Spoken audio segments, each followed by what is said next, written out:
Good morning, everyone. I wanted to welcome everybody to the North Topsail Beach Board of Aldermen meeting. Today is January 4th. Just a reminder for folks to silence their phones if they haven't already. And I'm going to go ahead and call the meeting to order. Today we have our Mayor Pro Tem, Mr. Benson, doing the invocation. Please stand as we go to the Lord in prayer. Bless this town, and may it remain a beautiful and friendly place to live. We pray that this board makes fair and informed decisions this morning. We also pray that our police officers, firefighters, and members of our armed forces here and around the world remain safe as they risk so much for our security. We also pray that our town be spared the ravages of hurricanes and other natural disasters, that everyone associated with the town remain safe and secure. Amen. Amen. And we'll pledge of allegiance.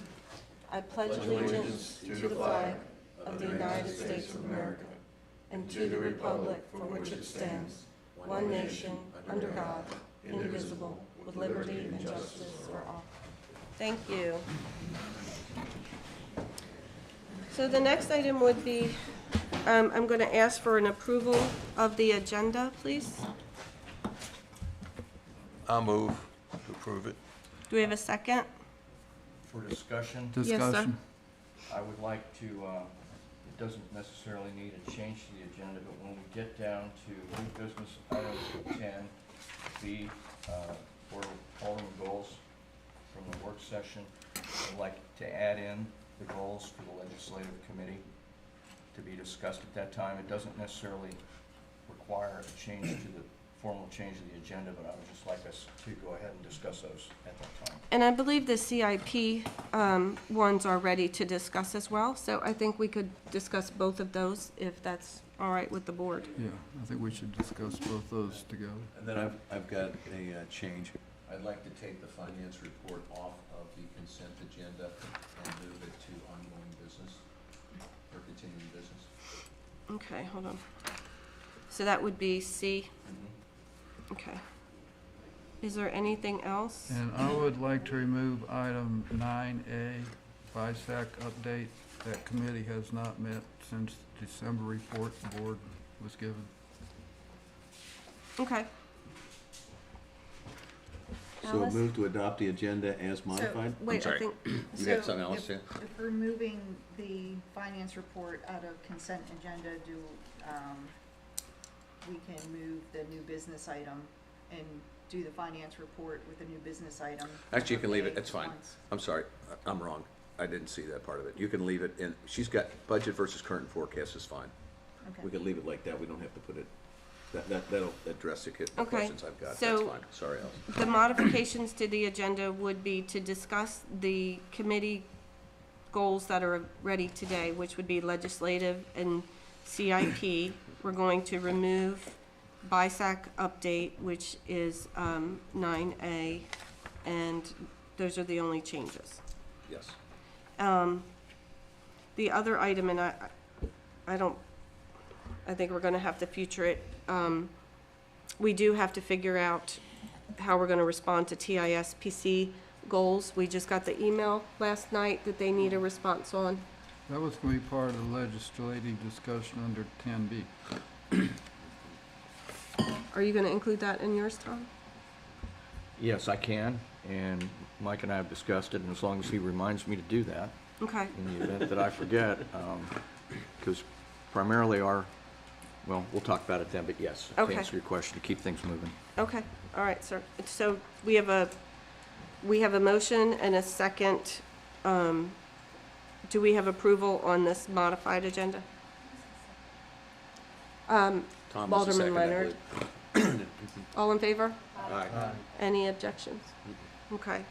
All right, so the next item on here is our manager's report. Ms. Darian? Thank you. First, I'll report on the beach projects. Phase 5, ST Wooten continues with the Phase 5 project. They did pause operations for the holidays, which was on December 22nd, and actually resumed hauling sand once again today, January 4th. Approximately 55,869 cubic yards have been placed as of the end of day on December 21st before they paused the operations. The contractor's holiday schedule in progress was posted and updated on the projects page. We'll be once again providing another update today that we've started again and operations have continued. Channel to Jacksonville project, again, this is an Army Corps project. Their contractor mobilized is scheduled and currently on schedule to start on or before January 6th. They expect to work through January 20th. The contractor finished laying the pipeline and are preparing to start dredging as of yesterday. So anytime between today and Friday, you'll see them starting to begin work. Can we talk about that one for a second, just to get an understanding, because we did receive an email from St. Regis with some questions yesterday, and I think that there was some confusion between the multiple projects that are going on in phase one, and I know you'll get to the other one later. But this pipeline was placed, I believe, as far north as they could from the Army Corps perspective, and that sand will be dispersed. It will go, I'm sorry, as far south as it could. It will go down as far as it can. I mean, the sand is going to go Until they run out, yes. until they run out. But the goal is to get sand down towards St. Regis and then have it flow back, correct? Correct, Okay. yeah. All right. So they're pumping south to north or north to south? Well, they're originally, because there was discussion back and forth before, we had met up on site to talk about where the pipeline was going to go. Because of the back and forth, they decided that they were going to, it was the best interest of everyone to place the pipe off in the water, so that we were not going through private properties or down the roadway and minimize any disruption to people. So they're pumping now towards St. Regis. So where is the end of the pipe right now? Is it at the reef? I had a follow-on.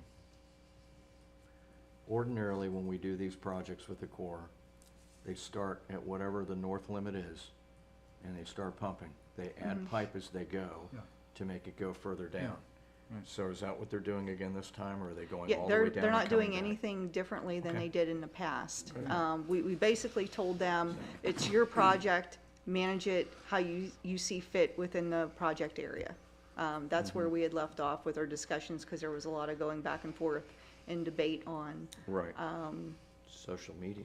how we should, Well, it wasn't move just social forward. media. We were trying not to impact the other project that we've got planned for in front of Topsail Reef as well, right? So- right, and we wanted the Army Corps the idea was to have the Army Corps do their project, complete it, so we can see how much sand and where, then we can come in with the FEMA project afterwards and get the most benefit and fill in where they leave off.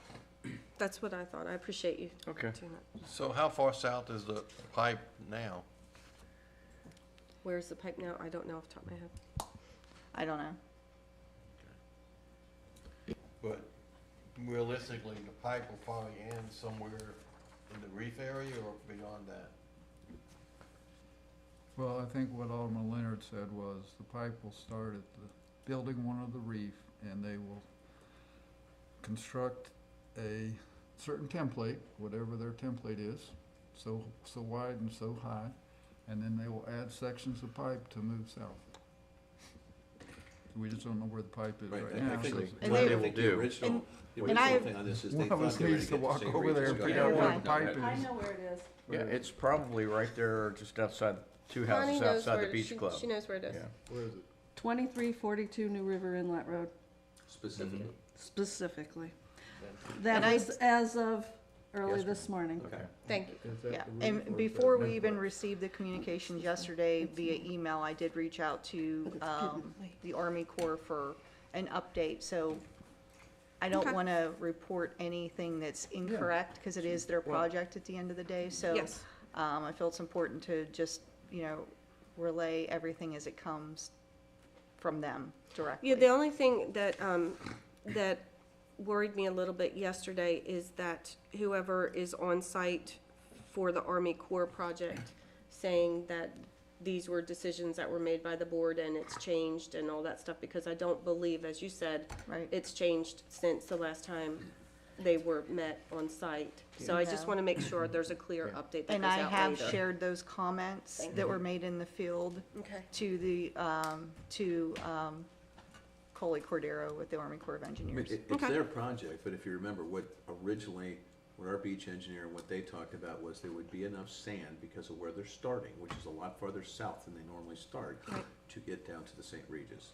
And then, to your point, Mayor, with the money that we've got to do the FEMA stuff, we were basically supposed to not duplicate. We didn't want to be putting sand down, have them covered up the other way, so that we could make them work together.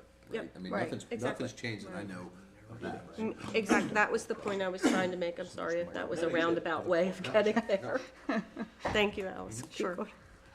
I think we confused everyone early on when we said we were, we were meeting with them and, we weren't trying to do what was in the best interest of the town and get the sand where we need it the most. And, by getting involved more so rather than in the past, we may have, just complicated or made it more confusing.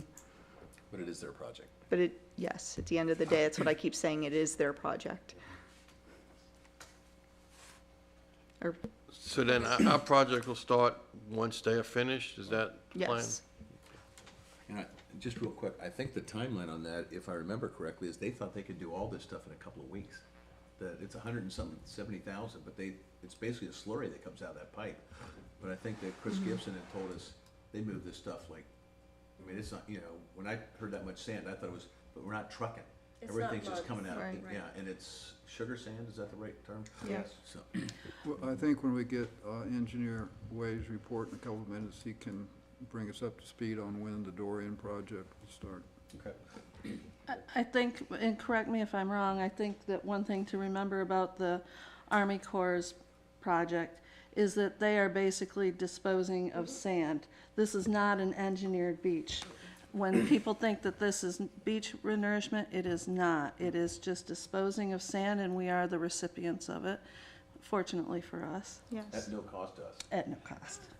Yeah, It they is- look at it as simply yeah. spoil from a project. It is a navigation project is what it's, Yes. That's it. I think, actually termed, a navigation project, and we're getting the byproduct. I think They're we can clearing keep- channels, and All right, we've we're, probably beat this enough to death. yeah, we're repeating. Let's keep moving.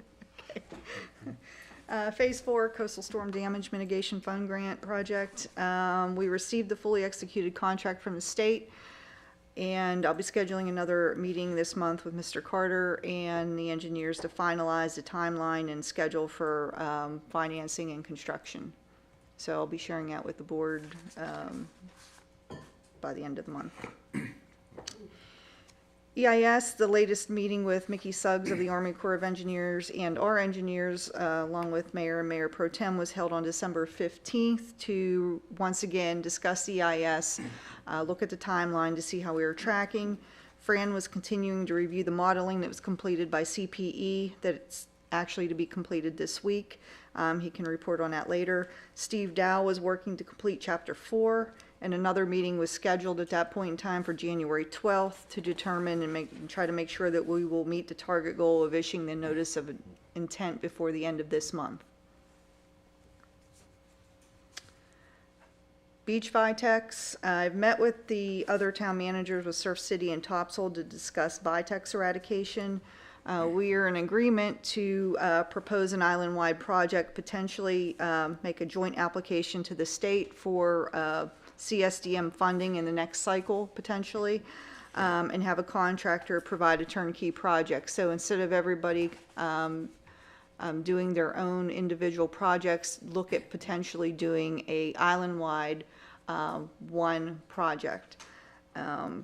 I, along with the other two towns, have been in contact with Coastal Transplants on timing. That is the contractor that we've all used to do our sea oats planning that we're familiar with. This would be a project proposed to do in the October timeframe. In 2022, Steve Mercer from Coastal Transplants did do a survey island-wide, and he identified 26 sites with Vitex on North Topsail Beach alone.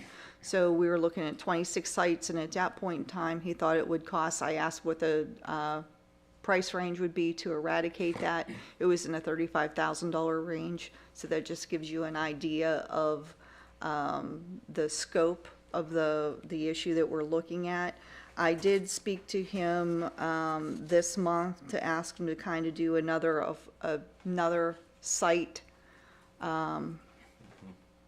analysis to see where we're at now, if it's gotten worse, and where we're tracking, and to kind of nail down the exact locations of the Vitex where we have to look at them, because he didn't really spell that out the last time. It was just a quick drive-through of the entire island area. We're currently discussing a memorandum of understanding to just confirm and outline the responsibilities for the 3 towns. So I'll be working on that to prepare for the board and with Brian to look at, to bring it to next board meeting potentially. And each board would have to look at, of course, just like you would, Surf City Topsail, to look at, review, and approve at their respective board meetings.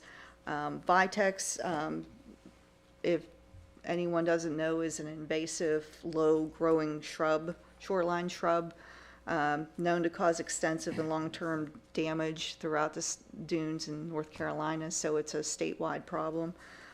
It's known to spread rapidly and choke out the other vegetation, like the sea oats that we planted and other things, because it has weak, shallow roots that just produce dense mats that spread more than 10 yards. So we're looking at coming up with a plan to eradicate the weed, essentially.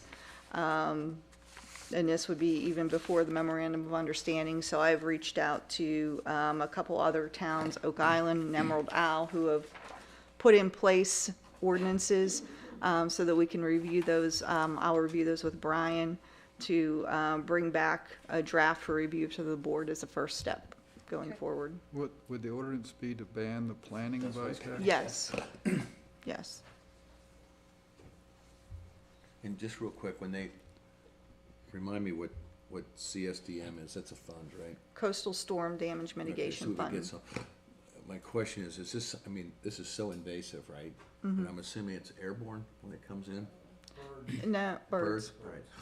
But my point though, so this is not gonna be a one-time, No, it's not. And this will be a recurring project that the town's going to have to continue to do year after year and look at and consider budget-wise. and I think either you or the mayor made a comment at one of the meetings about some people see this as a way to hold their dunes and don't understand that this is, Not me, right? not me, I'm not. I thought there was a discussion about that, I'm not talking about us as a board, but I thought that there was a discussion where somebody said, hey, they might not understand that taking these out is a good thing, not a bad thing, so it's probably an education There- thing we ought to do too. There's certainly an educational component to the process. I didn't, Sure, yep. I know, I was just looking at pictures of it, and I could see why people, it spreads quick, I'm good. Like, Yeah, it looks Right. great. Yeah. Stabilizing my, Yeah, that's my great. dune, right? But it's got no root system, and as soon as the water comes up to the dune, the plant washes out, and there's nothing to hold the dune structure together like sea oat root system does. Yeah, and it's also known to sterilize the dune system as well. Yeah, it's very Additionally, invasive. it can impede the sea turtle nesting areas, and new growth can harm nests and choke out the ability for the baby turtles to leave the nests and kill them. We've actually experienced that quite a bit. sorry, Okay, Oh, you're fine. I thought it was good. Any, okay. we ready to move on? Okay. Finance, our auditors reported that the last fiscal year audit's been completed. I'm pleased to report that there are no audit findings and our fund balance increased over the previous fiscal year. We increased 9.17% over last year. Several aspects of our financial operations positively influenced the total unrestricted governmental net position. Continued diligence in the collection of property taxes. We maintained a tax collection percentage of 99.31%. We had an increase in grant revenues and property taxes as well. Having no findings and our increase in fund balance is certainly going to help our standing with the LGC going forward with future projects in the future. The auditor will be here, we've confirmed, to present the audit report in detail at the February board meeting, and so he'll be here to answer any questions. Ms. Elliott, our finance director, is also here at today's meeting, who's on the agenda, as you know, that will be providing a report of the budget versus actuals later under new business. Just real quick as a clarification, when you say this year, this is the 21-22 fiscal year budget Yes. as compared to the 2021 fiscal year budget. Correct. So this is not the current year, this is the year that Correct. ended June 30. Yes. Fire station replacement meetings, of course, have continued between the architect, fire chief, and myself to finalize the drawings and to prepare for bidding. Plans have been submitted to our planning director in preparation for the upcoming planning board meeting that's scheduled on January 12th. We anticipate that we should be ready to bid the project in March, so there will be more information coming on that soon. So, Ms. Darian, who is presenting the plan at the planning board meeting on the 12th? Is it you and the fire chief, or is it the architect? I will be present. Deb will, of course, be presenting to Okay. the planning board to discuss the plans. Okay. And I have also reached out to Becker Morgan to see if they can have someone in attendance as well Okay. to answer any questions. Perfect. So these would be plans for the new facility, is that? Yes. Will you be discussing what we're gonna do in the interim? With the planning board, no. With the board, yes. That'll be discussed at our to-be-determined workshop. We've, in the past, just so you're aware, we have looked at several sites to try to obtain property to house a temporary station. Our fire chief has worked very diligently in getting estimates on trailers, temporary trailers. We have that information ready to pull the trigger on. We did look at, if we can't acquire additional property, where are we going to place it? The site that was recommended is Rodney Knolls. That is the recommended site if we don't have the ability to purchase additional property. That will allow us future growth for Rodney Knolls, because we'll have to put in some infrastructure there. So that will allow us, set us up for potential for future growth for facilities and so forth, like restrooms instead of portable Any update on toilets. that bid that we put in? Bid. Didn't we rebid that, didn't that lot come back on? It didn't come on yet, we're waiting Oh, for okay. information. Yeah, so there's a lot of balls in the air that are juggling right now that it's just, but we are ready to, we've already, researched the costs for the infrastructure and everything that I've shared before in the past, and I'll be happy to go through that again. I figured we can go over it more in detail at the planning meeting. Okay. Okay? Mm-hmm. Parking lot signage, the replacement project has been completed by the vendor, so all the parking signage has been updated and reinstalled at this point. Announcements, grinding of the greens, the contractor will be grinding natural ornament-free Christmas trees after Christmas again. You can drop off your undecorated trees at the Public Works site. Up through January 11th, the contractor is scheduled for January 12th to grind the trees. Following that date, free mulch will be available on a first-come, first-served basis for anyone who would like to participate in that. I attended the second annual shrimp dip at Beach Access 30, held by the Rotary Satellite Club of Sneed's Ferry on New Year's Day. It was a very nice event. It was their second one. It was a lot more turnout than the first one last year, so I'm happy to report that. And I'd just like to thank the fire department staff for being out there. And yeah, it was a good time, and I appreciate the Rotary Club for setting that up and sponsoring it. It's a good event. The Sledgehammer Beach Run is going to take place again on North Topsail Beach this year. It's scheduled on Saturday, February 4th, 8 a.m., 2950 Island Drive. That's at the County Beach Access. I'll be sharing the routes with the board, and it'll be posted, of course, on the website and the Facebook page, as opposed to the timing and the race routes. I would like to just say congratulations to the Jacksonville Onslow Sports Commission. They received a Platinum Award at the North Carolina Travel Industry Association's annual banquet, specifically for the Sledgehammer Run held on North Topsail Beach last year. So all the promoting that went into it and the efforts and everything, they received a Platinum Award for that. So I'd just like to congratulate them for that. That concludes my report. Thank you. Is there any questions on the town manager's report? Excellent. Okay, then we are going to move on and see if there's anybody that has signed up for open forum. No? Was there anybody here who would like to speak in open forum? Okay, then we're going to move on to our public presentations and hearings, and I want to welcome Mr. Howard and Mr. Moore from Onwassa here. They're going to share with us an update on our North Topsail Beach pump station. So if you guys will come up to the podium, Yeah, push the button. push the button. Big button right in the middle. And then Perfect. do you have slide, Ricky, do you have slide, yep, or no? Yeah, I think we provided some drawings. You might be in your packet. There we go. So while those are coming up, just want to thank you to the board for the invitation and for allowing us to speak today, and thank you to the mayor for having us.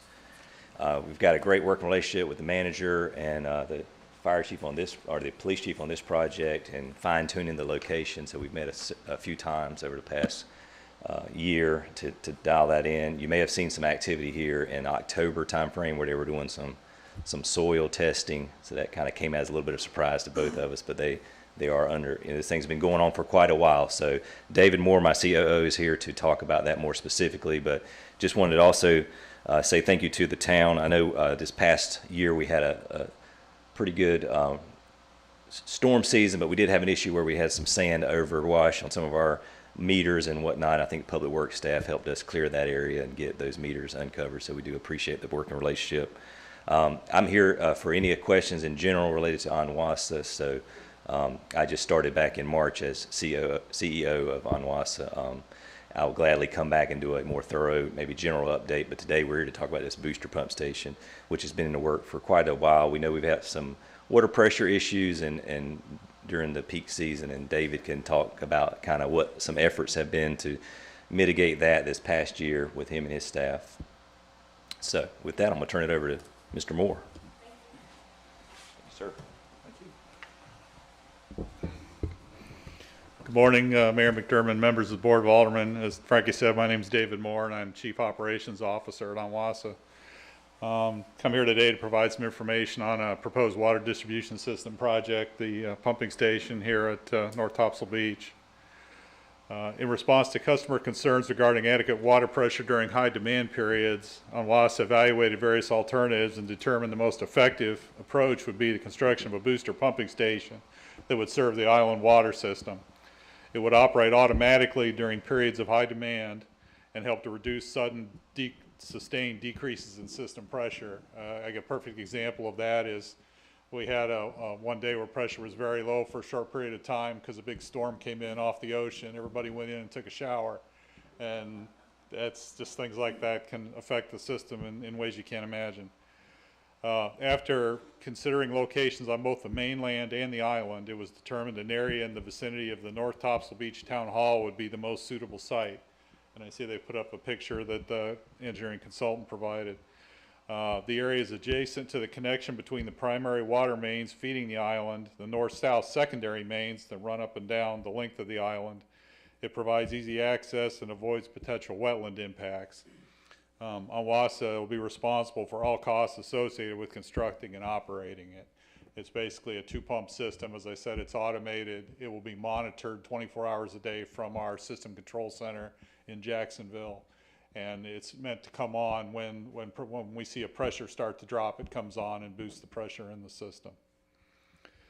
The design engineer for the project, WK Dixon Company out of Wilmington, prepared the drawing you're seeing. It shows the proposed location of the pumping station, new piping, and a valve vault that are necessary to complete the installation.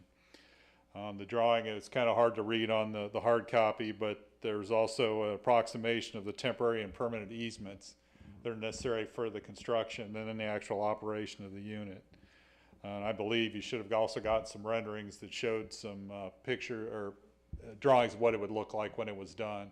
We've instructed the engineer to design and use a very similar color scheme and materials to the town hall, so it kind of fits into the scene.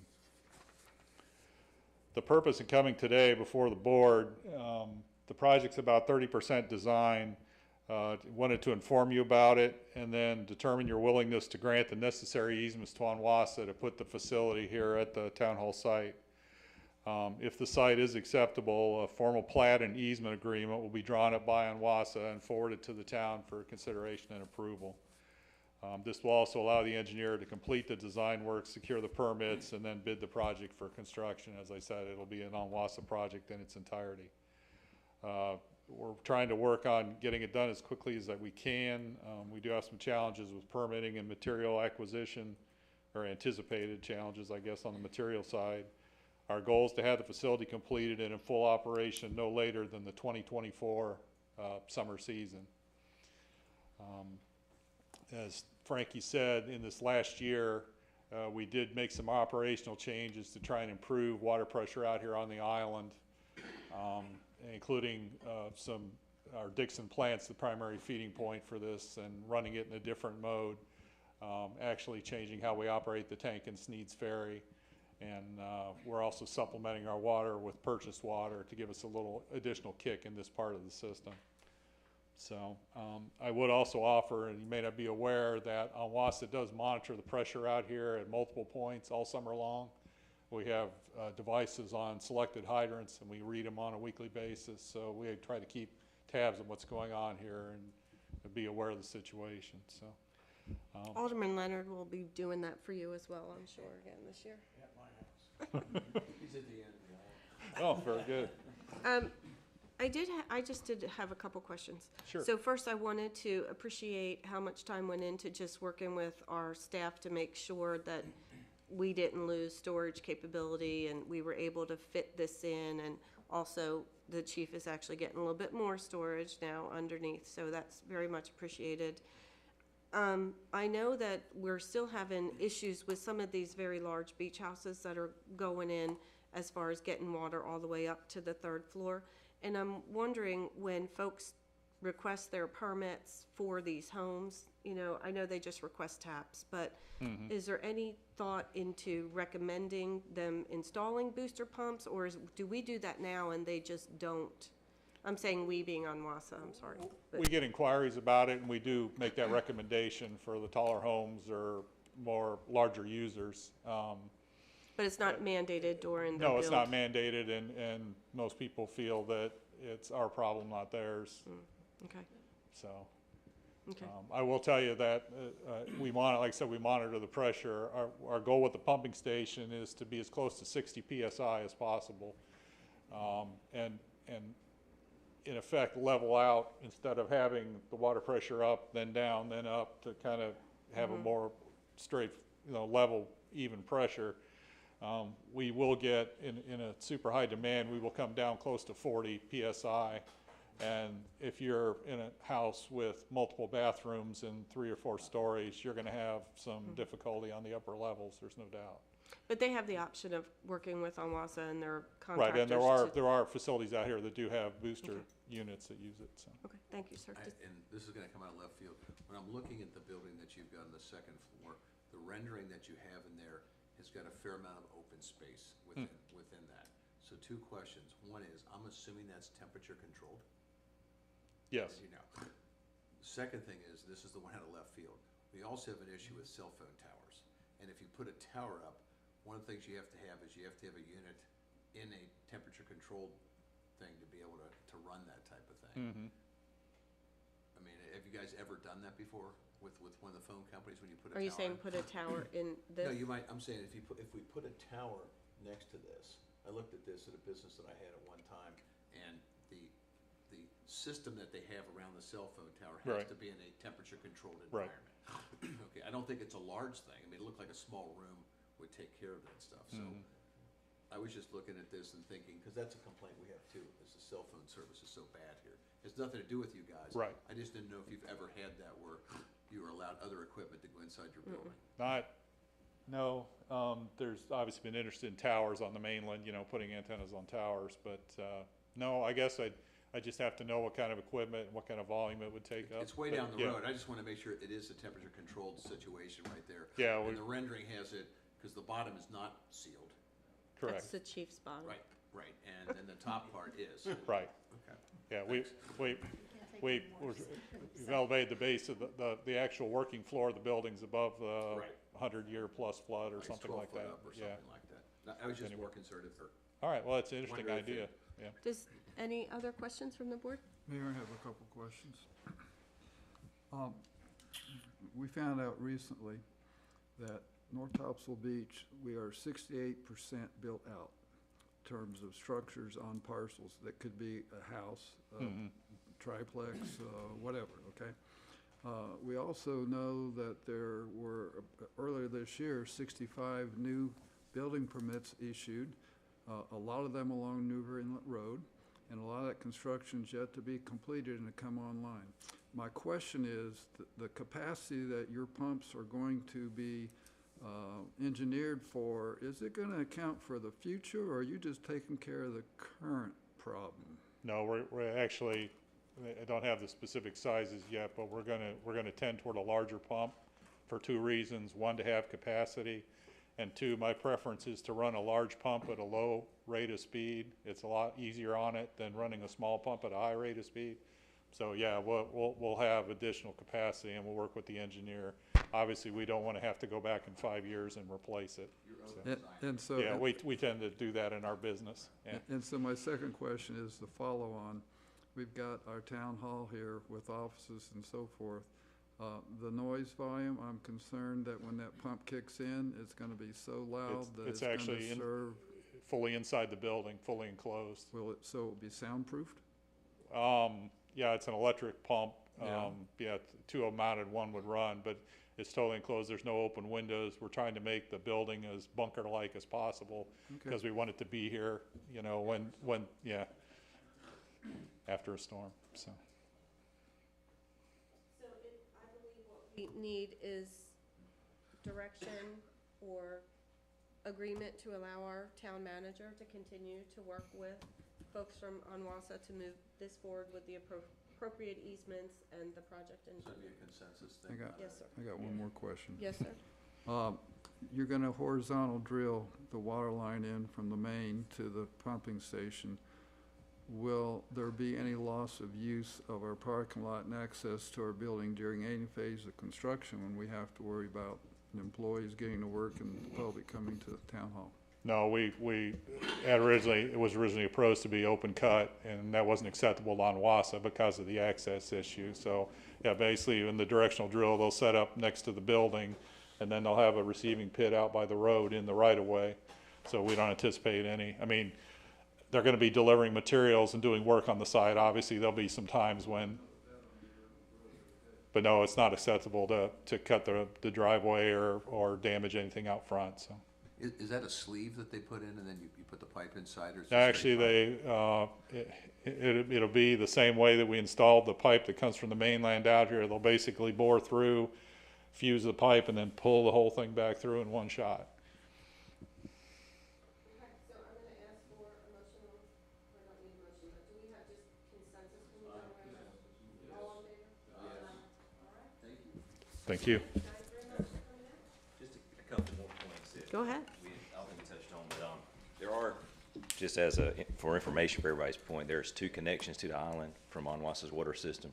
This one here on this route that will tie in here, but there's another one at the other end of the El island. Marina Way. Yes, I think at the north end. So I bring that up just because we're gonna, as part of this project too, and it may happen before, but we're gonna put meter vaults in so that we can monitor water loss on the island and help understand if we have further issues, you know, that help. Well, that and we have to put a check valve up there. Check valve, that was one. Because if we don't, we start the pump here, it pumps it back to the main one. Yeah, But it's a loop, it's a loop. it's system. loop, that helps loop, and it gives us an alternative route for water. Well, and I believe that, oh, I'm sorry, wait, I believe that Jones Onslow has an Yes. easement with the power line that It's in that comes over same- that same area, so you may be able to work with them to be able to install something right there. Right, I think we're gonna put that on the mainland side, correct? There's something on the spot, but I can't tell you for sure. Okay. So is the booster pump that's going in here at Town Hall going to help us at the far north end with our water pressure issues? That's the goal. Yeah, Thank we, And the south end. It's But the yes, goal is. it goes both ways, yeah, So it's not gonna- only we got issue, we gotta go Great. to Surf City as well, which is on, we serve all the way to the county line. yeah, and that's one of the reasons for using the site we're using, because basically the connection point is like right out here, is where it goes both ways, so we're pumping it right where it needs to be. You wanna keep the straw full. Yeah. Right, right. So. Perfect. Yeah, I just want to point that out. You know, we're going to try to understand the system a little bit better from a water loss issue too, because we know there's a potential with the soil type out here. If we have a leak, it's hard to find sometimes, but if we're monitoring water usage and metering both connections, then we can see if we got a major problem. Because we do know we have some old service areas that are no longer accessible or being used, so. but Well, yeah. and another thing I wanted to just let you know how much we appreciate the updates whenever we have an outage out here. A lot of times I hear from you, and I know Ms. Darian does too, before the phone Right. starts ringing or. We try to social get it media. out there to you, yes. I think you guys are on the outage updates, so our, Yep. when our staff are out there doing their updates, they send it out to the group so that you know. Unfortunately, it happens quite a bit sometimes, but you know, you do get those notices, so when it does. So we appreciate y'all helping us get the word out too through your social media. And And thank I you. had a question that, being new on the board, everybody may know but me. If somehow the water got cut off and we couldn't get water through your system from the, is there a way to get connected to Surf City to get water from them? We are connected to Surf City already. Now, it's a really small connection from my understanding, so there were some concerns as to how adequate that would be and how much it would actually serve to the north end, but we do have an emergency interconnection with Surf City. And we actually have explored that as an alternative too, to have them serve their citizens that are over in Onslow County on our system to help ease the pressure situation down there. But they treat it, their water is treated differently than our water, so there are some issues when you start mixing the two types of water, because they use a different chemical for treatment purposes. All right. Well, thank you guys very much for coming out today. Thank you, and thank you again to the mayor. Just so y'all know too as well, she is a great voice for the town on our board, so she's always bringing up issues. I think you got a link to our agenda and meetings in your packet, so if you ever do want to see what goes on, I think at the last meeting, David gave a more thorough update on all the projects that are going on throughout the system, so take a look at that. And like I said, I'll come back at any time, so at your request. Thank you. Thank you. Have a great day. You too. Okay, the next item on the agenda would be Mr. Framway, our coastal engineer.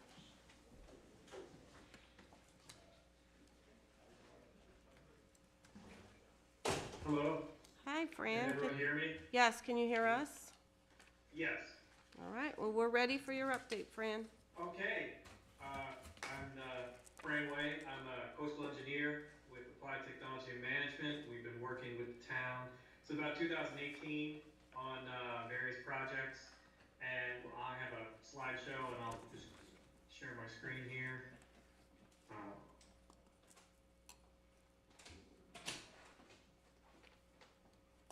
The January 2023 update. Just an overview of the entire North Topsail Beach shoreline. We have phase 1 up near New River Inlet, and then phase 2 through phase 5, and phase 5 is down at the Surf City town limit. There's the different phases are based on different characterizations of the shorelines, and as well as regulations, cobra zones, issues like that, and just erosion rates. Up at phase 1, near that, as mentioned by Alice and discussed by the board previously, the core dredging is going to occur. They're going to pretty much status quo. They're not changing anything, but they are This is a good company, Cottrell, and I can talk about that on the next slide. In phase one as well, there's about 15,000 cubic yards of material that is category G FEMA mitigation for door-in.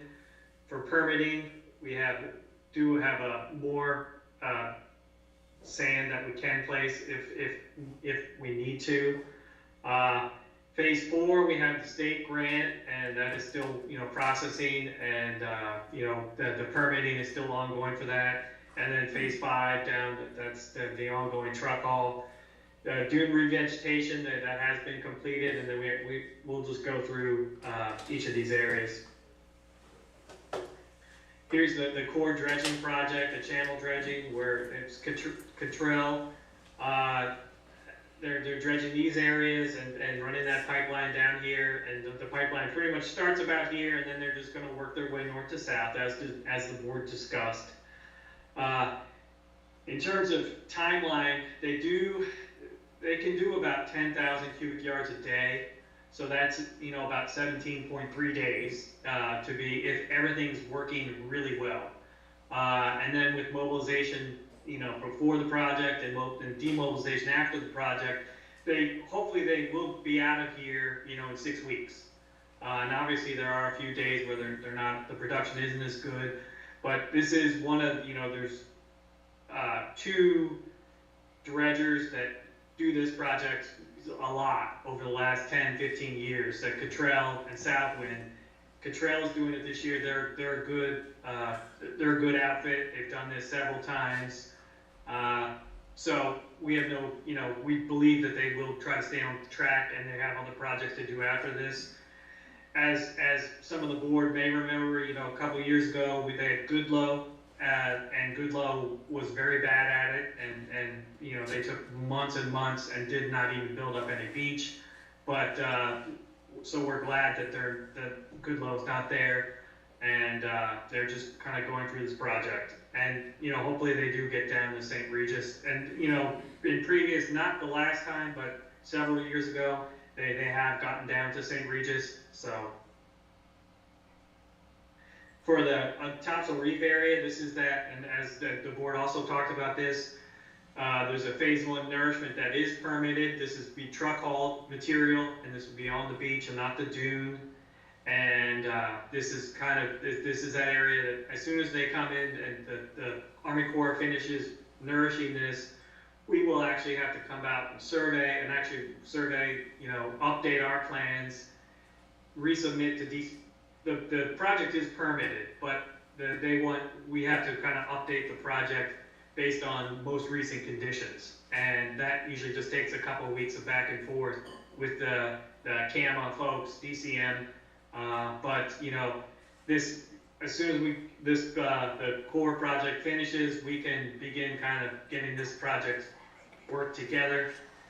And again, we have 15,000 cubic yards of material is FEMA mitigation.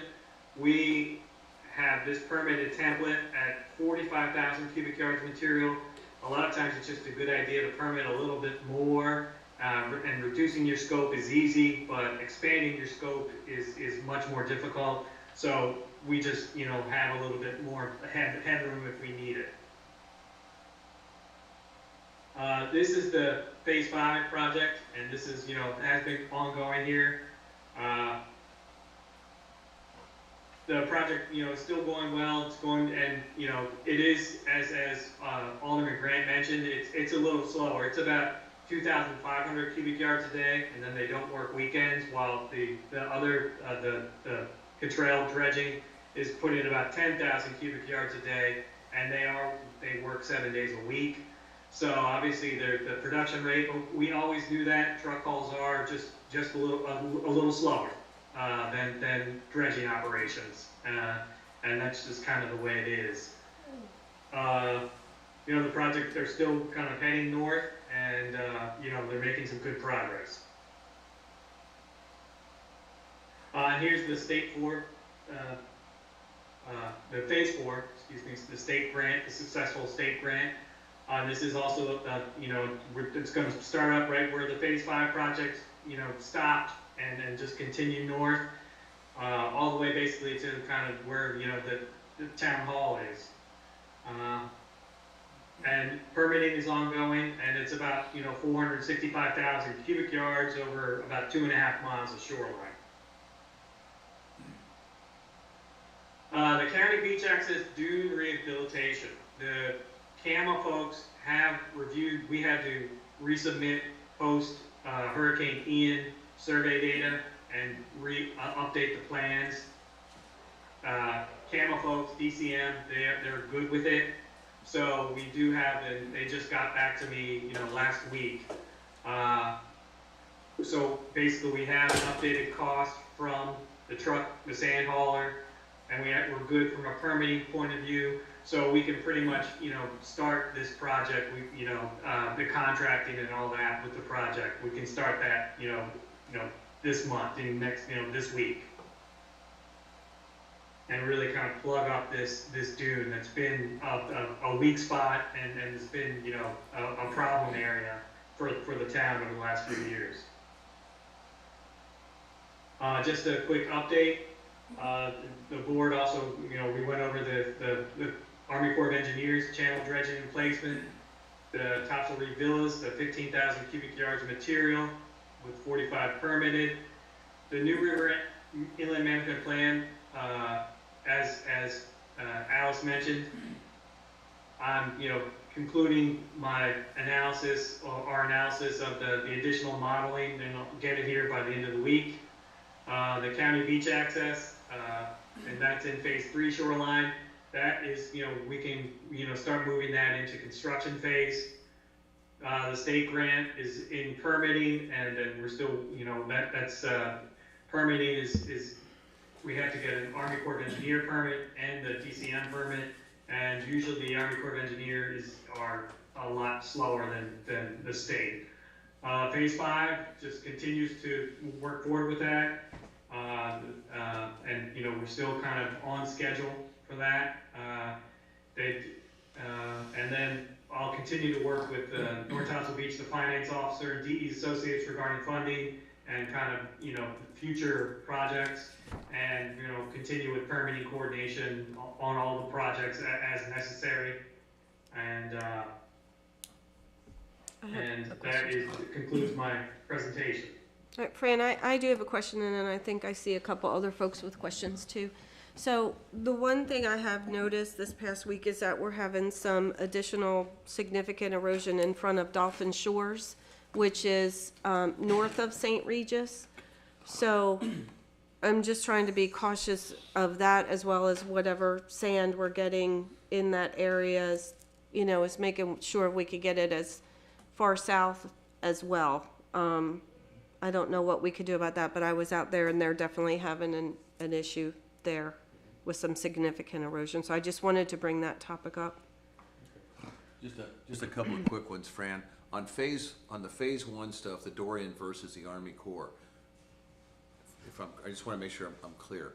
The Army Corps project is at Sugar Sand. That's going on the beach, not on the dunes.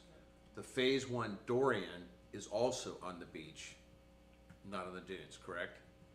So Correct. we're coordinating. So when people see it, but they're going to get 2 different types of sand, is my point.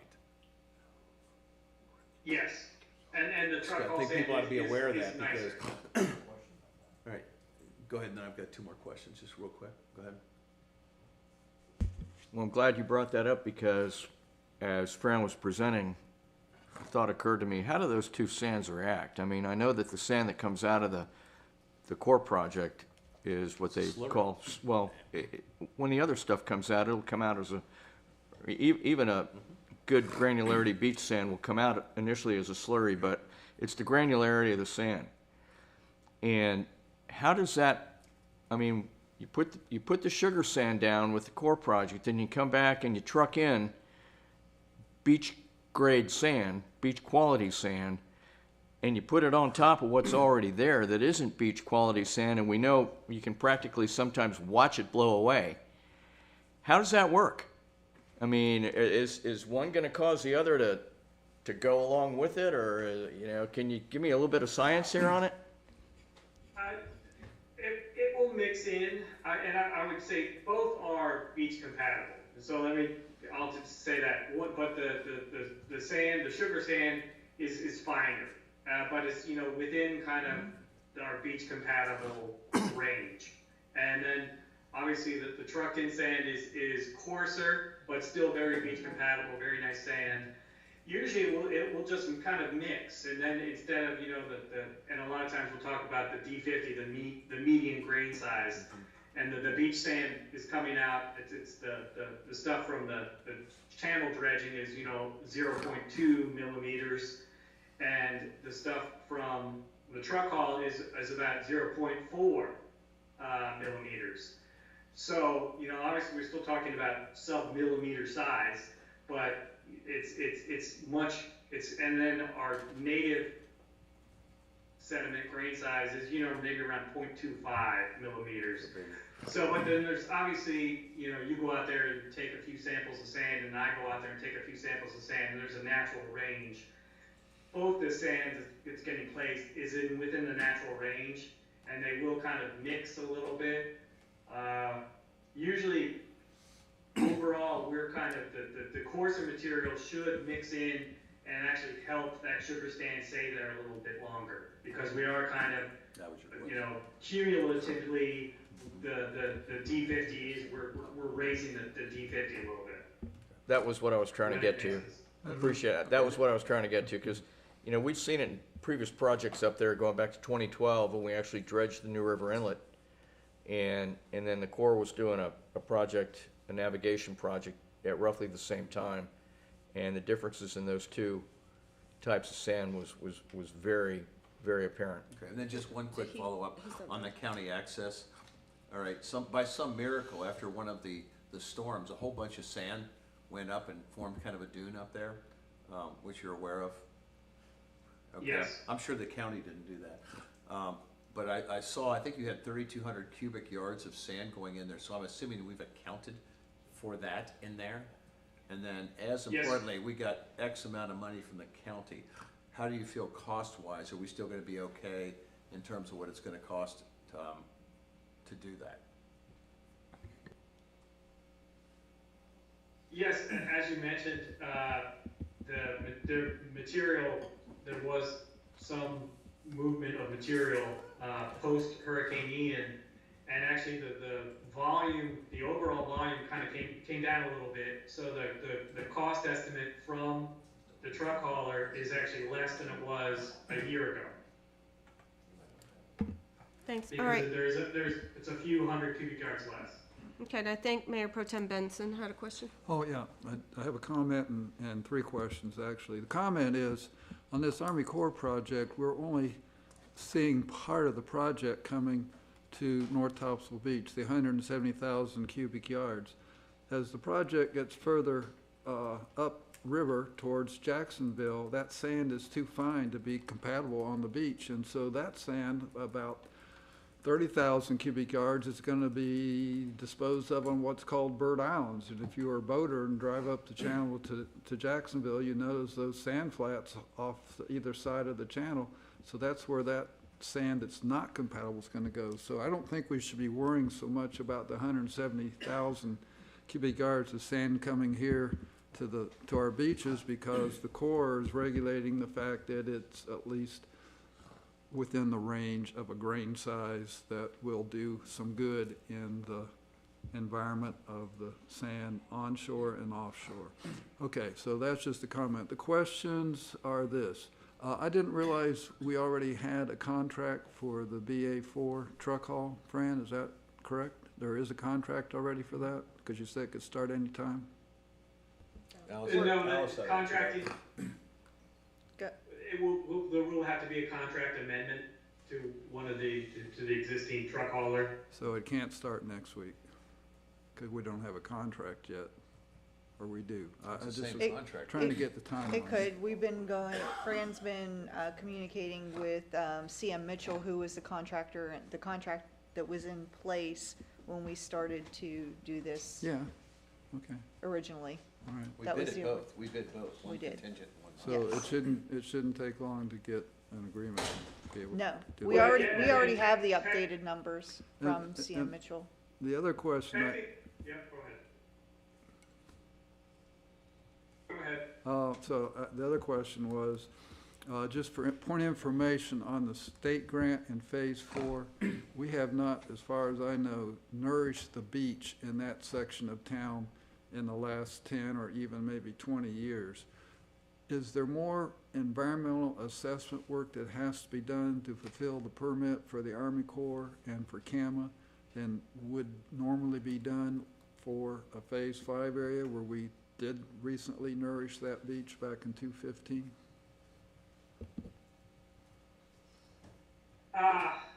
Possibly, but, you know, the town did do that comprehensive EIS, the project, you know, 2009, you began the project, and I think the permits came out 2011.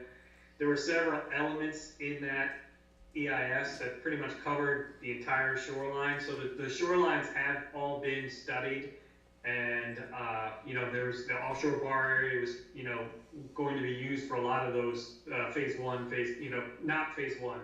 Phase 1 was going to be with the channel, the inlet channel alignment, but obviously there was an offshore bar area that did phase 5, and then there was the plan in the EIS to do phases, you know, 2, 3, and 4, in some sort of order. So we're not starting with a blank slate, and these areas have been studied, and, you know, with the near shore hard bottom, and any kind of special habitat, it has been, you know, just, you know, 10 years ago, everything got reviewed. Okay. And so the last question, you already addressed this, but just to make it clear, you don't see any reason why the analysis of the 4-year simulation for the EIS work that you're working on now is not going to hold us up in getting the Army Corps to issue that notice of intent when we talk to Mickey next week? Are you good with having that enough data analyzed so Mickey will be happy next week? Yeah, I believe so. The terminal groin, it's going to work. It's going to, just like Bald Head Island, and you know, when it's kind of a reorientation of that shoreline up there. And then the terminal groin, all the modeling shows that terminal groin will work. The New River Inlet pivot channel, or the channel dredging, that does have, you know, you're dredging a big hole in New River Inlet that, you know, can be anywhere, it's, you know, like 5 to 15 feet of sand you're taking out of there. That also has a pretty major kind of influence on the ebb shoal dynamics and the New River Inlet dynamics. And, you know, in looking at the 4-year modeling, it really does seem like the terminal groin is a much smaller element to the project than the New River Inlet channel dredging. But at the same time, it you know, all kind of agrees with our previous analysis, and that was kind of what we saw before. Okay. Okay, thanks. Any other questions for Fran? Well, thank you, Fran, very much. I appreciate your time today. Okay. The next Thank item you. is the consent agenda. Do I have a motion to approve the consent agenda? So move. Do I have a second? Second. All in favor? Okay. The next item would be continuing business. We've removed item A, which is the BISAC update, and B is BISAC guidelines and objectives. Alderman Grant? Just real quick, we were going back and forth with Brian on the guidelines. And if you remember at the December board meeting, we talked about the supermajority issue and that kind of stuff to go through, but that have us, you know, do that. We're not finished with those guidelines. Brian's going to give us some final comments back. So what I would suggest we do, we have a BISAC committee meeting this week, and so what I had suggested that we do is just have a direction to them that just says, review the current beach plan and with the input of the beach engineer, identify the issues the town needs to address. Meaning that We're asking them over the next period of time to simply work with the beach engineer to come back to us and put parameters on what we need to do as a town, because I don't think we have that right now. But I think we need to give them some, some direction on this issue. And so I think something simply to work with the beach engineer to come up with that was the one that made sense to me. But we're not yet on the guidelines, but I did include the language, and I did send, I think, to the mayor yesterday, kind of what I had sent to Brian after the last meeting. But the idea, and I talked to Brian again this morning, is that we don't have guidelines, frankly, for any of the other committees. We don't have charters for any other committees. We need to simplify it and get the understanding, like with other boards, that the Board of Aldermen is the one that directs the committees to do those type of things. And also, I think that perhaps when we do our planning off-site meeting, we talk a little bit about resources, because everything that we come up with, whether it's at the committee level or whatever, is generally going to be implemented by the person and her team sitting to my left, and we have to be aware of what resources we need. So that's all I had to report on that. So just to add on to that, we do have that one goal that you provided for the BISAC, and at our January meeting at the end of the month, we will be coming up with committee goals to move forward through this year. So there'll be some goals in addition to that general goal. I guess my point was, I think we need to say, since the goals have to come from the board here, is to say to them, look, right now we've got 6 months left in this fiscal year. We don't want that, the committee only meets once a month. All right? It would be, I think, advantageous for us, because I think the benefit that's come from our coastal engineer, from Chris, the Phase 4 project, those kind of stuff, you writing the grant and doing that, I think that's very evident. But I don't think right now, whether as a committee or as a board, I don't have my arms around exactly what is it that we have, what financial resources are we gonna need? What, if we're looking at grants, should we do those type of things? Right. But I don't think until we have that kind of plan, I think it's gonna be very difficult. So we will be developing the goals at the January meeting, and we will bring those to the board for their approval at the next board meeting in February. Tom? Wait, that's I my think job, there's, Tom. He was trying to talk. Sorry, go ahead, Tom. I think there's an issue here with bringing in my old line of work chain of command. Who sets the tone and who sets the tasks for BISAC? Is it this board, which I believe it should be, or does BISAC tell this board what they're going to do? I think what should happen is that this board should get together and determine what it is they expect in terms of output from BISAC, and then BISAC comes back to this board and tells the board how they're going to do that. Now, I agree 100% with you. The BISAC committee only makes recommendations to the board. The board gives direction, but the board needs recommendations because that's the whole purpose of BISAC. Otherwise, we could dissolve BISAC and the board could sit around and decide what they want to do for beach nourishment. But you're going in circles, respectfully. We need it up front before BISAC determines their goals. We need to give them their marching orders. Well, We need to that's give what them their we're mission, we're okay? asking- We've Can I- got to ask for that. right, can I- We've got it. Right, We've right, got a goal. Right, what I'm saying is, and I think, again, like you guys, we're talking around each other.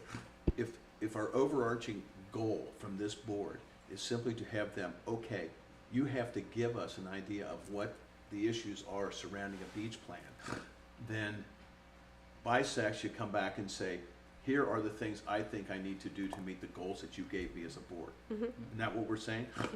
So it is, that's what it's we're just saying. top down, but I think what Mike was saying, and I agree with that, is then BISAC should pay, how am I going to execute, how am I going to do that? So my goals will be subsumed within your goals. Not new goals. We're on the same page. That's the question. Okay, We're on the same page. We're on the same page. okay. All right, I'm gonna move on to new business. Do we have Caitlin? Do we need Caitlin? There she is. Hiding in the back. We're gonna have Caitlin talk about budget versus current and forecast, which would be Alderman Grant's favorite. Yay! All right. We've got a few slides here, and basically we're going to be reviewing the financial status and outlook for the remainder of the fiscal year. We're halfway through, and we're going to be doing a high-level look at all of our three main funds. That's going to be Fund 10, our general fund, Fund 12, which is our new capital improvements fund, and then Fund 30, our beach fund or our shoreline protection fund.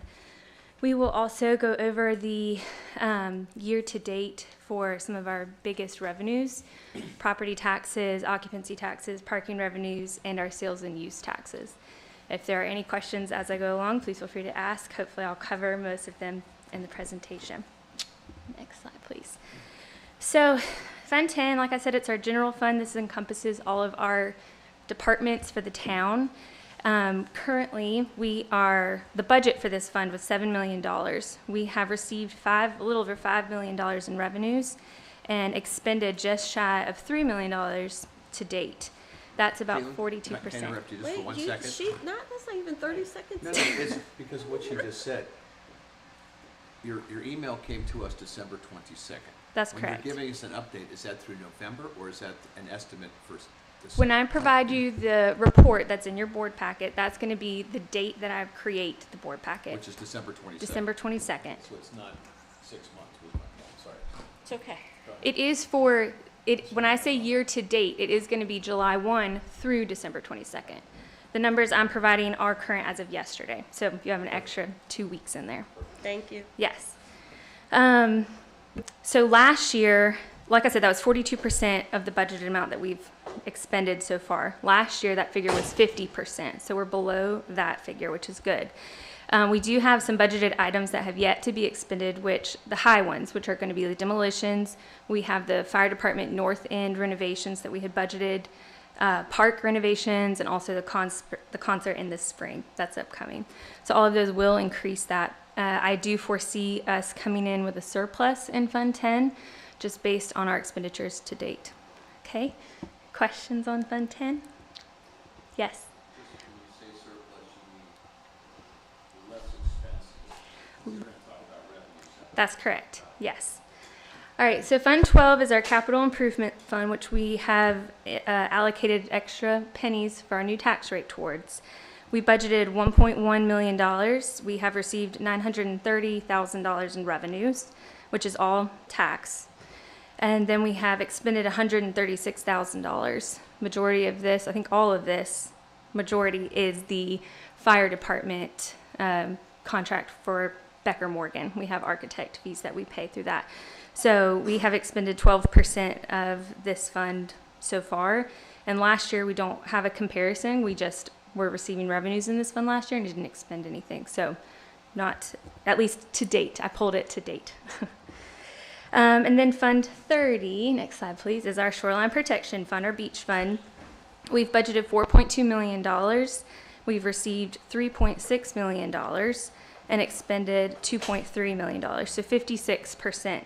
Majority of this is going to cover the first payment that we've made to the 2022B SOB, which you will remember is the, the 22B is the USDA loan that we restructured. 22A is the FEMA. So 22B was the restructuring of the FEMA or USDA loan that we had, and part of this new agreements where we're going to pay it off in 5 years. So the first payment has been made, which makes up majority of the expense to date. Last year at this time frame, we had expended 2%. So we definitely have expended more. However, a lot of the expenses last year came in the second part of the fiscal year. So next slide, please. I'm sorry to interrupt you. Can I ask you one question Of about course. the Fund 10? You mentioned that we've spent less percentage this fiscal year than we did last fiscal year. Mm-hmm. Were there any items that we had to pay for last fiscal year that we will be paying for this fiscal year that haven't been billed yet? It's just that there's a lag in a different time period, or have we paid pretty much everything that we paid for last year this year? That's a good question. It's pretty much the same. Yeah, we've paid for everything. A lot of the routine costs that we have, salaries, taxes, insurance, those are routine and they come the same date. So I pulled it January 3rd this year and January 3rd of last year. So it's going to be pretty apples to apples there. Okay. So our main revenues year to date, again, that's July 1 through January 3rd of yesterday. We have the ad valorem taxes is the first one. So we budgeted to receive for all of our funds $6,084,027. To date, we've collected $5,032,947. So that's a little over $1 million left to collect. We are still receiving monies from Onslow County. As you know, taxes are past due as of January 5th. So we're still receiving those funds, and we'll still get several large increments from them in the next couple weeks. Yes. How much of a lag is there between, I mean, like if I paid my bill in Onslow County last week, Right. we don't get that instantaneously. Is there like is it generally like 30-day lag or 60-day lag? It used to be fairly short. It used to be, honestly, a week to 2 weeks that we would receive those funds. They have switched to a new program for their tax department. And so there is definitely more of a lag now. I would say probably anywhere from 15 to 30 days. But you anticipate with the $6 million we've got budgeted, we're going to be at least at $6 million for this year? Yes, we accounted, I can't remember offhand the percentage that we figured in an uncollectibles amount in this amount. And we also were very conservative with this budgeted figure, assuming we were going to get another reval from the county.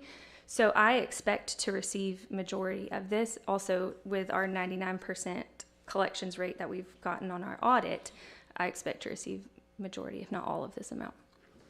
Yes. And also a percentage, so we've collected 83% of what we've budgeted so far. Our occupancy taxes, we had budgeted $1.5 million. We've collected $1.8 million.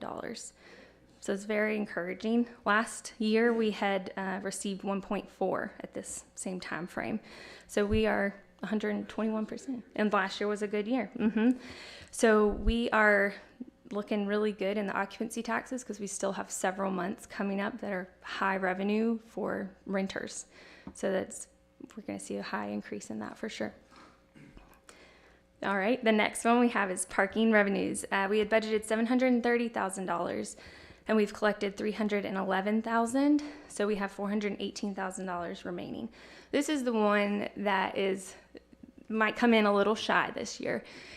Jim Varner did predict that it would decrease after our first initial rollout of the program, and we are seeing that this year. However, last year, for a comparison, we had $266,000 collected. And I do expect to receive a lot in the next month or two as the annual permit sales do generate a good bit of revenue. And again, we also have high traffic months coming up, and that usually brings in some more money as well. So I think it'll come in lower, but we do still have revenues that will be coming forward. Caitlin, Yes. The only question I had on that is, do we know if some of the shortfall has anything to do with the tickets not being paid that they are giving out, or is this just merely just the past revenue? Yeah. This is the past revenues. Okay. I don't recall I don't know how the collections are going, to be honest. Okay. I know that we had set that up with Jim Varner before I went on maternity leave, so I'm not sure how that process is going, and I'm not sure if that's rolled into these funds Okay. or separate. I don't. Alice, is Just real that quick, something Jim. wait, I'm sorry, go ahead. They're not rolled into those funds. but is that something we could just ask him how that's going? I would just be curious to see if people are being responsible for their tickets. Thank you. When we met with Jim, parking committee, he indicated he was dramatically downsizing what he thought he could get from the parking revenue. Because one is, remember we went from one vehicle to two vehicle thing when he came back into us and wanted to make adjustments, which we agreed to. You remember this conversation. I mean, our anticipation was that we're gonna see it go down, and it's gone down. I mean, he's obviously, I think Tom's made the comment, you see him out there himself, so this is not unanticipated, but it's also, I think, going forward, understanding that we're not gonna be collecting. I mean, he was looking at what, Tom, $1 million when we first did this? We're not gonna get close to that anymore. And we budgeted this conservatively, assuming that it would be a little lower this year. it might come in even lower than we projected. Well, and I also think when we first rolled it out, that people were panicked they were not gonna have a place to park. And they just did not take into account all of the parking lots that Onslow County does still offer for them to come to the beach. And the fact that we are 9 to 5. Right. Whereas some of the other beach towns, like Surf City, has all kinds of crazy hours and different rates, and so, okay, And so thank you. They figured out where the free parking was? Well, additionally, during that first year, we were still in the midst of the pandemic, and it was a destination for people to come to that maybe they wouldn't have normally come to. They didn't know what the future held. It was easier just to buy those passes and say, okay, we've got someplace we can go. And now that's leveled off. Connie, didn't he also tell us that he had some bad, like, there was some really bad weather over certain weekends? Like that, Yes. remember Yeah, that? there was. Yes. Yes, Alderman And- Meyer. Well, one of them was 4th of July, That's, and that was a big one. But I think also, when we initially rolled this out, the county still hadn't gotten all of their free lots up and running at 100%, that's true. especially the one across from Yeah, Richard Peters Park. True. And the improvements that they made, you know, took a while to occur. And in the meantime, people were paying to park to go to the beach for the reason Connie stated, because they weren't traveling. Okay. Sorry, Keith. Oh, No, sorry. it's Yes, good. sir. It's good. Oh, Yeah. One more. If somebody doesn't pay their parking fine or ticket, is there any repercussions with motor vehicles, or can they get their license, their car renewed registration-wise, or what's the penalty? That's something I had asked Alice to follow up on how that's going, and she can explain to us how that works. When the program was initially rolled out, there was nothing put in place for collections. So that was something that, you know, when we got together and discussed earlier, was in the year last year, or no, later in the year last year. You know, what we needed to do with the vendor to try to collect. Otherwise, if there's no repercussions, then, you know, what are we going to face? There's going to be people that are just not paying the tickets. So we had them enter into an agreement with a collection agency to collect on those fines. So we put that into the contract just not too long ago. Where we brought that to the board. Okay, thank you. You can keep Yes. going. yeah.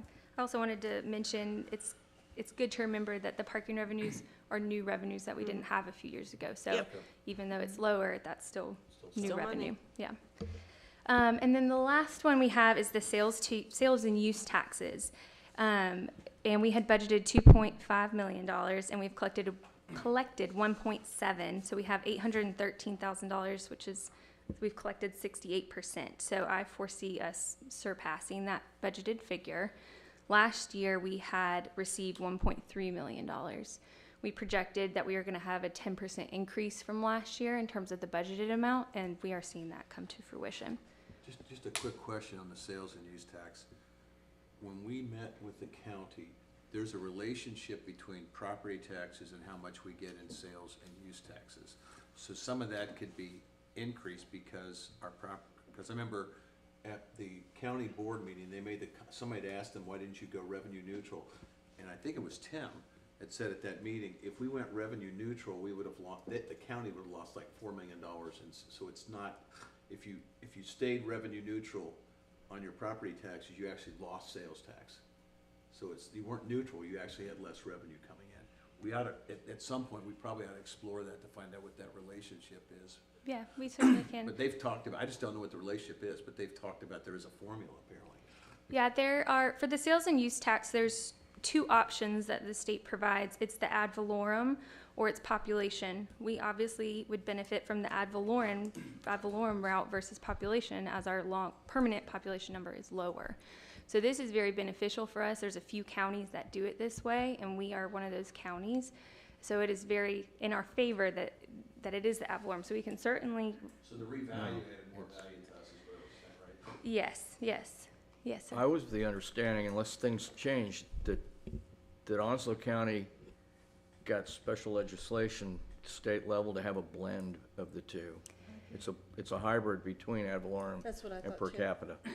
Because, yeah, That did happen. right. Now, I don't, but each year they can elect one of the three options, per capita, ad valorem, or the hybrid. And I'm sure I'm fairly sure it's a hybrid, because although it's advantageous, probably more advantageous to our municipality than any of the others. It also does affect, with the growth in Richlands, and then the same with the growth in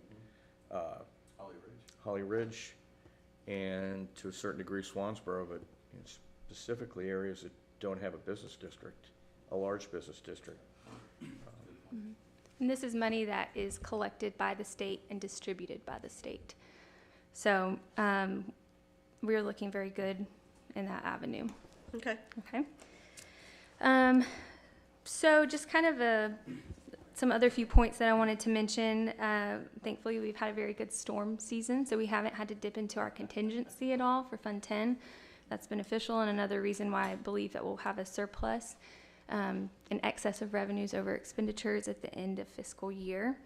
And like I mentioned, the parking I think is going to be a little lower, but we have had the inflation percent has decreased.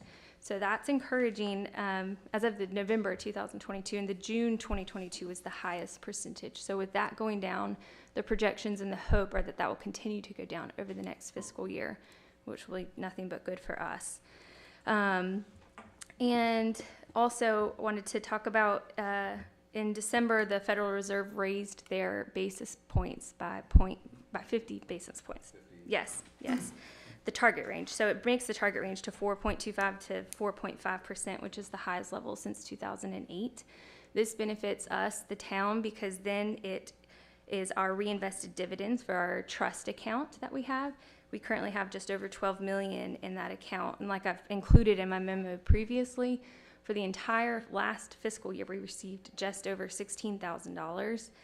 Just last month, we received over $34,000. So it's a significant increase for us, for the town, with this increasing. And I know that in the past, requests have been made for the month-to-month report. Sorry, keep making that loud. For the month-to-month report instead of just a year-to-date.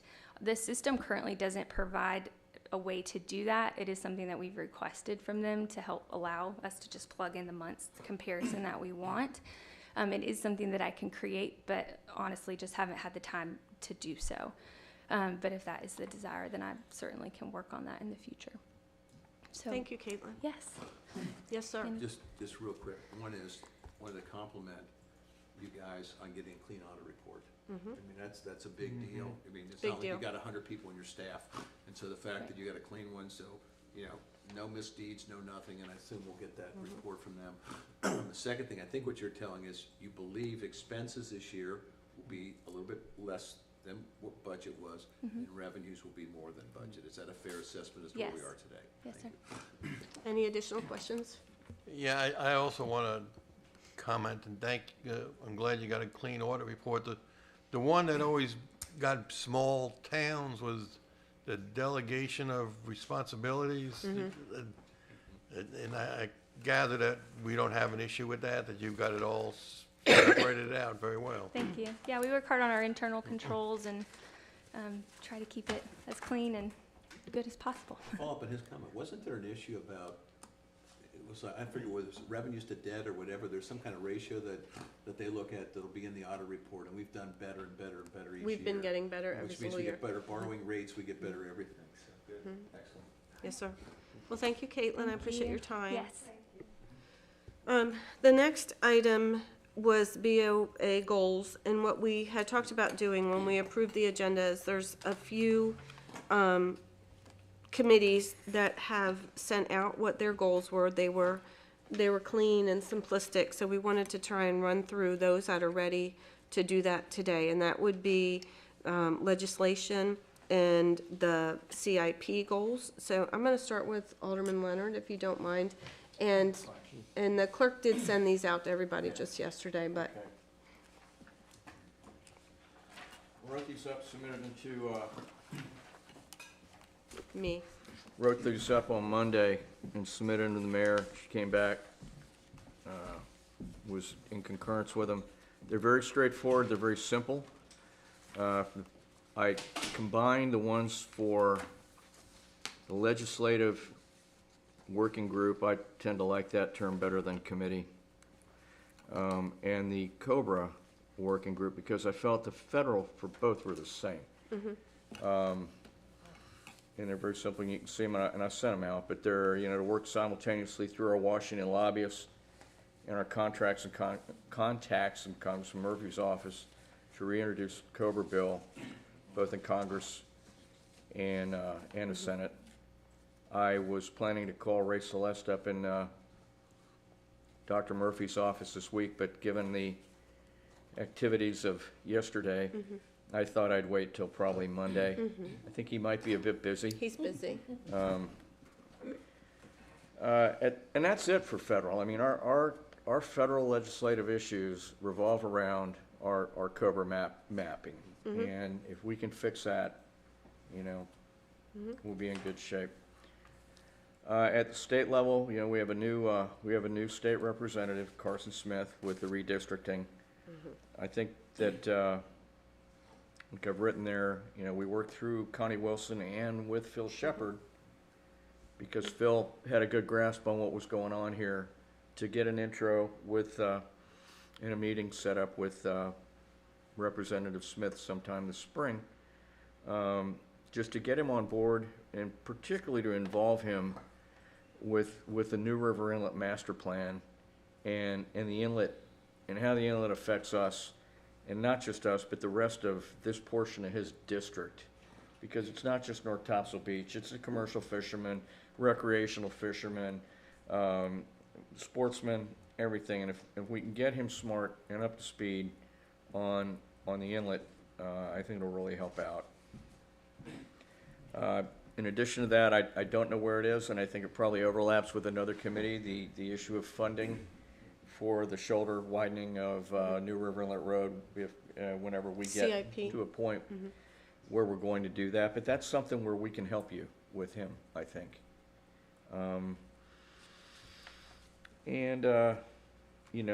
Sit down with our lobbyist, Connie Wilson, and discuss it with her, and see what other areas that we need to think about getting help from Representative Smith from. Yep, whatever's available to us. Yeah. On the Senate side, I've written them down, and I'm not going to read them, but there was legislation introduced by Senator Lazara, one piece of legislation in Lebanon and the other in, or not by, he didn't do it in 11, but the issue was state funds for terminal groins, and he introduced legislation a few years ago, I think back in 19 or 20, to remove some verbiage from that paragraph up there to where state funding wouldn't be exempt from being used in hardened structures. And then at the same time, he introduced a bill in 19 that needs to be reintroduced to clarify that a terminal groin is not an erosion control structure for this very same reason. And we'll work with him on those, but I see those as our priorities with Senator Lazara, primarily working on the issue up at the north end. And anything else as Connie Wilson may suggest, and this board may suggest. I will tell you that he has been very receptive to communication and is there to help us. He has said as much. And this has got draft written on it for a reason, and I am open to any suggestions from the remainder of the board and the manager on where y'all think we might want to take this. So there's no pride of authorship here. No, and everybody needs to remember, this is really just giving direction for the rest of this year. So, I mean, I think it's on point, Tom. I don't have any changes to it. Does anybody else? Anybody's got something, give me a call, shoot me an email. I'm more than willing to add things, take things away, or reword them. TISPC. Oh, yes. The one thing, we've got TISPC's goals for the upcoming year. And primarily, our legislative goals here are captured in the 2023 advocate goals for TISPC. And Mike has them here, and basically there's one about, on the federal level, there is a goal, item D, continue to pursue legislation to amend Cobra Map Unit 06, L06. And then on the state goal, item C is to work to change state funding and local financing guidelines for terminal groins. So TSPC's goals for this upcoming calendar year include what we're trying to do here at the town level. And I think they match up fairly well. Okay. And Rick, you had mentioned some concerns with the TISPC goals? I just haven't had enough time to take a look Okay. at it, and I thought that. I'm not ready to approve them That's today. my point. Yeah. And I was thinking about what Tom had presented and what you guys presented on the government goals segues into this anyway. So there's nothing, what you're telling me is if the goals that you presented are okay with the board, there's nothing here that's gonna be inconsistent with that, so there's no real reason that you have to approve this today. I mean, it's just, Right. we got this last night, okay, and I just wanna give it some thought before we move forward with it. I mean, that was my whole take. I'm not necessarily opposed to anything in there, but I also wanted to hear what you had to say today. Okay. Now, the biggest issue I had with them was to make sure that because our legislative goals are part and parcel and, impacted by our relationship with our lobbyists that we get through TISPC. So they all have to match up and at least have to be addressed at some level so that we get the help we need at state and federal from our membership and the checks that we write. And that was the other question I had for you, is the funding. Yeah. Mike, did you want to say something? Well, I was just gonna say that if, the process has, that the TISPC goes through over a period of several months to develop their goals. Granted, you just saw them, last night, but the problem is timing. And we have to, work in a contract agreement with our two lobbyists at the beginning of the year so that everybody understands what the lobbyists are gonna be doing. And that's why Chairman Smith asked for the boards to look over the shoreline protection goals so that he could begin negotiations for the contract. So if we're not gonna agree by consensus today that the that the goals that Alderman Leonard just went through for the town are not consistent with the goals for TISPC in some way, then can we do it by consensus so that Steve can get a yes or no or an amendment to the goals in time to get these contracts negotiated with Connie Wilson and Congressman McIntyre? Well, I have two things. I want to talk about the next, I want to reword planning retreat into maybe more work sessions and monthly work sessions instead of just one monthly meeting, so that things aren't waiting until the next one. I mean, then we may not need one every month, but I know Surf City does more regular work sessions as they prepare for their not just budget, but just items in general. And I also think it's more than fair, and it's actually something that we shouldn't give something to the board the night before and ask them to approve it the next day.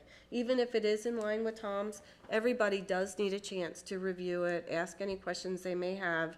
So I don't see why we wouldn't be able to give Mr. Smith our feedback by, the end of next week, but I don't think it's realistic to give us less than 24 hours. I don't know when the other two towns have their board meetings, but I doubt they're this week. I just don't know when they have their meeting. But I just didn't want us to wait a whole month to get Well, back. that's the point I'm making. I don't think we should, there's some items that come up that we've been doing the best we can, if there are items that we could do by consensus and other things. But there's a few things that have come up today that I think do require a work session prior to the February meeting.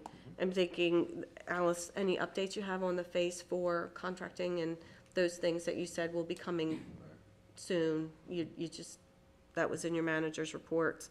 The remaining goals for BISAC, we can also talk about Parks and Rec there. the location of the temporary fire station.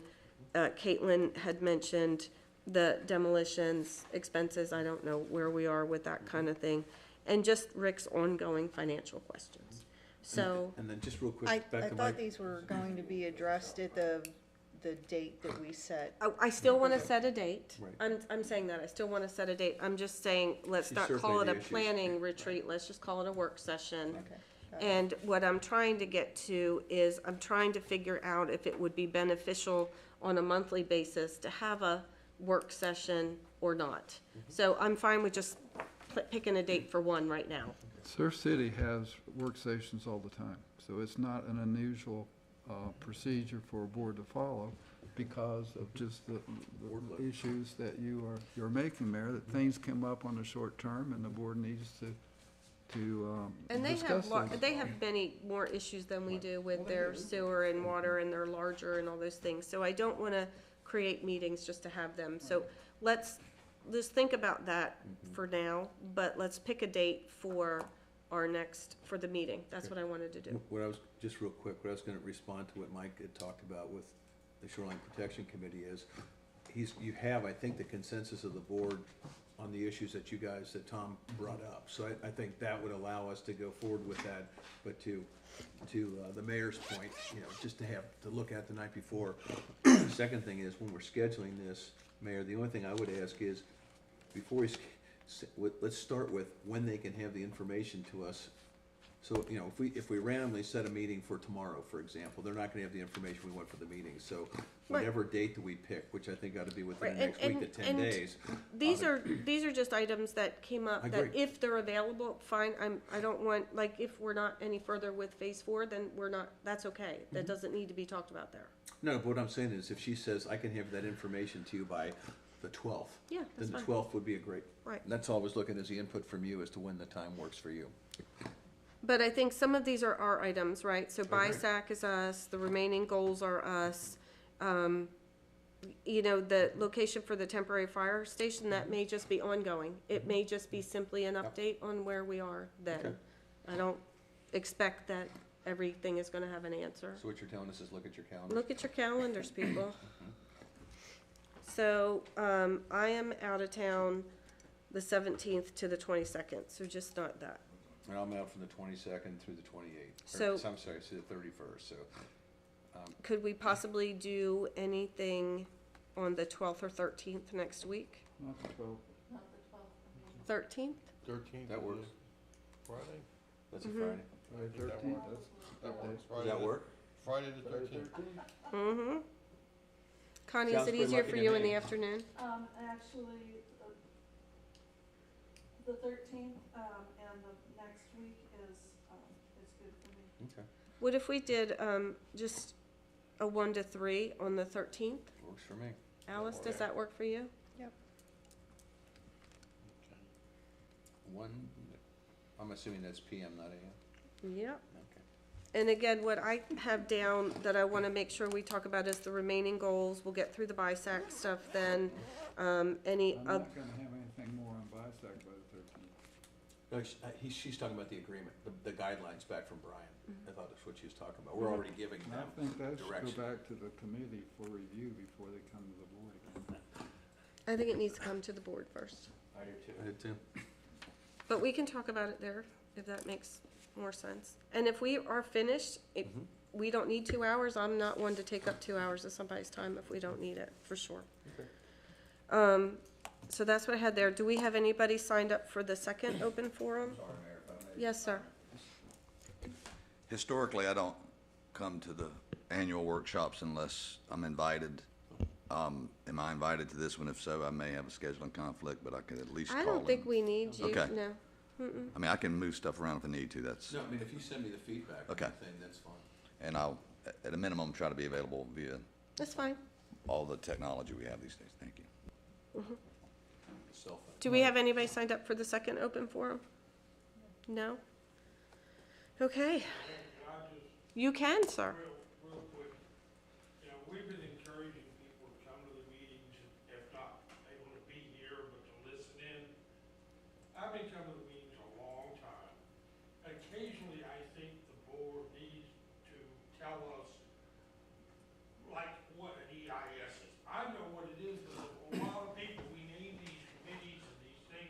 initials, and the person that's just beginning to come to these meetings has no clue. And there's still some that I don't know, and I've been coming for years. Just a suggestion, if maybe occasionally instead of saying EIS, they can say exactly what it is, so people begin to learn these terms. And what I think we try to do too on the town's page, I'm just picking on the shoreline or beach projects. I do think there's more information detailed out there too. As far as like EIS is a good example of the environmental impact study that we've only been working on for like 4 years now. So, but I do appreciate that. So we can try and do a better job at actually saying what it is. Yeah. Understand more what's going on. Get Yes, rid of sir. shortcuts. One thing, I think there could be still some confusion about the pumping and where they're gonna pump the sand, because you said that they're gonna pump it to, say, the end of Topsail Reef towards St. Regis and then go back. They're not gonna go back. They're just expecting the flow of the sand possibly to go back and cover some more at St. Regis or whatever. Is that the way it is? The way it sounded at the meeting when they were discussing it, it sounded like that they were gonna move the pipe and go back and do something else instead of letting just the ebb and flow. Just, no, so I think what's happening, wait, Mike. Before we get too far along, would you please come to the microphone and say that so people that watch this or watching it can hear your question and then we can answer it. I was gonna say that. Okay. I just Susan wanted. Meyer, wait, Susan Meyer. Susan Meyer, 2224 New River Inlet Road, Topsail Reef, Unit 138. I just still think that there's a little confusion on how, I know what it is, but the way it sounded like they were going to pump it, and when they get past the reef or towards the St. Regis, then they're going to come back. It's the flow of the sand and whatnot that will be moving possibly towards St. Regis and further down the beach, or possibly the other way, depending on how the current goes. And I think it just sounded like when you all were talking that they might move the pipe and do something else. And I just wanted to make sure it was clear. Well, and that's one of the things that Alice took as a follow-up. So we're gonna just try and get a clear update out to everybody, because I think conversations are happening with the folks Right. on site down on the beach, and that may not, it's all over the place, and I think the projects are getting confused as well. True. Yeah, yeah, but I appreciate that, Susan. Okay. So there's two things going on here. There's the actual placement of the sand, and then all those guys are gonna go away. Right. And then this summer, and throughout the year, there's a downdrift current that starts about the St. Regis and works its way back to the inlet. So Right. yeah, between the wind and the current, some of that sand is gonna naturally, Mother Nature's gonna move it to the north. Right, Where which we it don't know. How always fast, we happens, don't but know. we have a lot of new people that do not know that. It's different things here. Right. Thank you. Thank you, Susan. Anybody else like to speak? Okay, then we're gonna move on to the attorney's report. From the mayor's report, I just wanna wish everybody a happy new year, and I'm glad that I hear from so many folks. I get a lot of emails, a lot of telephone calls with questions or comments, and I appreciate those, so please keep them coming. I appreciate everything that our staff has done through the whole holiday season and all year long, and that's it for me. So I'm gonna start with Rick. Just happy new year. Thank you for coming. And we got so much going on right now in the town. It's unbelievable how much work is gonna be going on the beach this year. So 23 should be a very good year for the beach this year. I also want to echo wishing everybody a happy new year, and I'm glad that folks come to our meetings, because if you don't come, we don't know what's on your mind. Mayor Pro Tem? A couple of things. One thing, Alderman Leonard and I initiated a comment letter from the town to U.S. Fish and Wildlife. They do a 5-year review of the Cobra maps, and our Congressman Murphy made a comment back in November on our behalf that the map should not include areas of the Cobra Zone that has infrastructure, which has been a long-standing argument. So anyway, the town developed a comment to submit to Fish and Wildlife to support Congressman Murphy's comment to Fish and Wildlife. And I just wanted to thank the board members that helped us work on that, and our advocate in Washington, former Congressman Mike McIntyre, who had input on that, as well as the board members that provided editing and comments to our comments. So I think it turned out quite well. I want to give a specific shout out to Public Works, and Scott has left, but they did an excellent job cleaning up all that debris at the north end that blew up on the sandbags from further south on the island during the storm before the weekend. If you haven't read your copy of Topsail magazine yet, there's a great article in here about our mayor. Quite well done. And as always, I want to thank the staff for their excellent performance. Alderman Leonard? Happy New Year, everyone. Mike on the mic.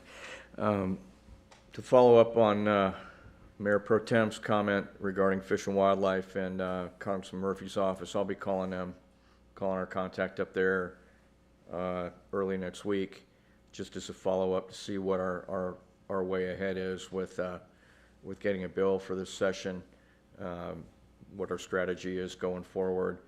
I am going to assume at this point, at a minimum from us, we're going to need to pass some sort of a resolution requesting that they move a bill forward.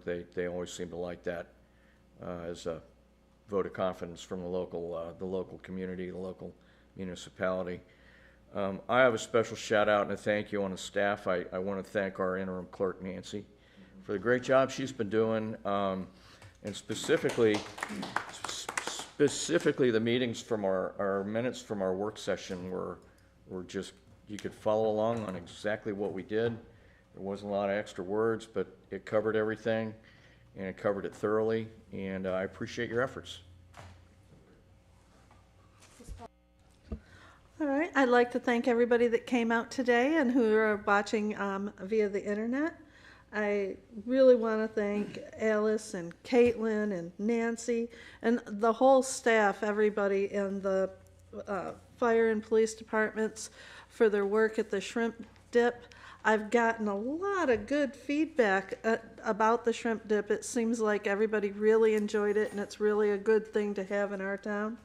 I'm looking forward to working with the board and planning for the future projects and goals in our workshops, and we're going to be moving this town in a positive direction that benefits everyone. Stay safe and healthy for this new year. So I need a motion to enter closed session. So moved. Do I have a second? Second. All in favor? Oh, wait, Brian, you're gonna, Yeah, Brian's got to read to us. Well, for the purposes of the minutes, it's to preserve the attorney-client privilege is the purpose of going into closed session. thank you. Thank you, everybody, for coming today.